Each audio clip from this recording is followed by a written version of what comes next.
Cámara Federal de Casación Penal anuló por arbitrarias y carentes de fundamentación las absoluciones de Ernesto Alejandro Reposi, Julio Luis Teodomiro Bidone y Juan Antonio Garibote, ex segundos jefes de unidades militares de Tartagal, Jujuy y Mendoza, respectivamente,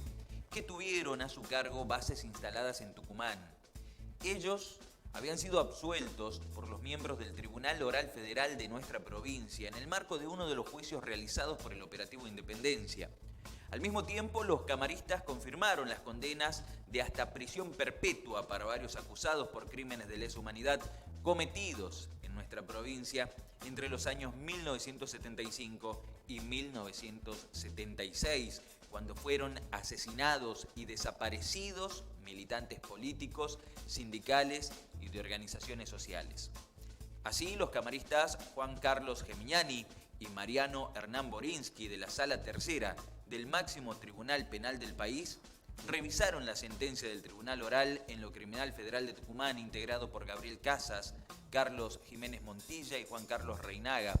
donde se definió la responsabilidad penal de los encausados por múltiples violaciones a los derechos humanos, cometidas antes y después del 24 de marzo de 1976. La casación había sido interpuesta por el fiscal general subrogante Pablo Camuña. En su fundamentación, los jueces, para absolver a 3 jefes militares, habían sostenido una reversión de la teoría de los excesos, dijo Camuña, y dijeron que su actuación estaba permitida por la existencia de un decreto presidencial, el decreto 261/75, y por el derecho del Estado a defenderse contra guerrilleros. Desde la Fiscalía sostuvimos, dijo Camuña, que esa postura respondía a la íntima convicción de los jueces, pero no tenía relación con las pruebas del juicio, que indicaban que en las bases a cargo de esos acusados se habían cometido delitos de lesa humanidad contra decenas de personas.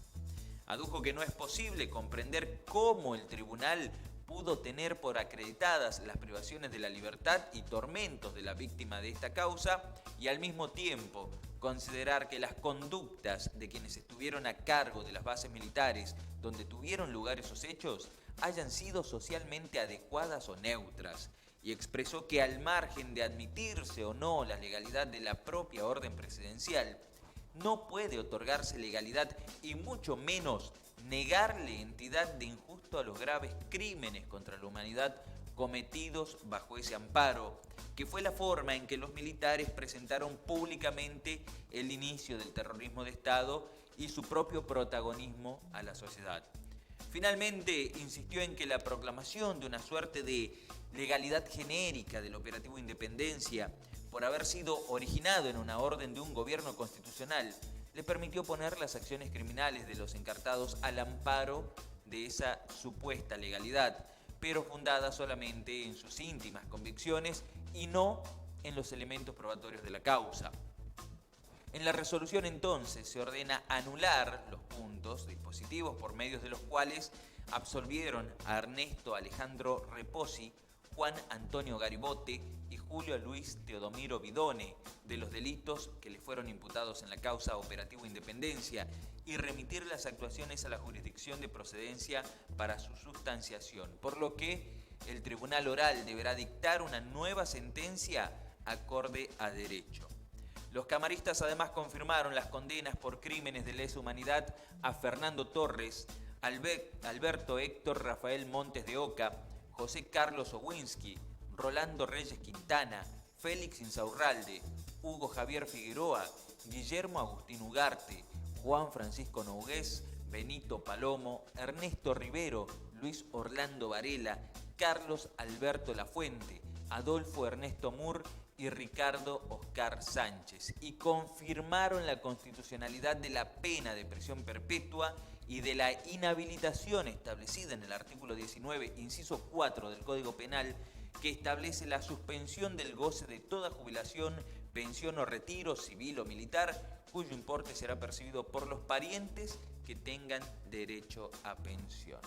De esta manera, anularon las absoluciones de 3 acusados de delitos de lesa humanidad, 3 acusados que habían sido absueltos por el Tribunal Oral Federal de nuestra provincia, y la Cámara Federal de Casación confirmó varias de estas sentencias a prisión perpetua.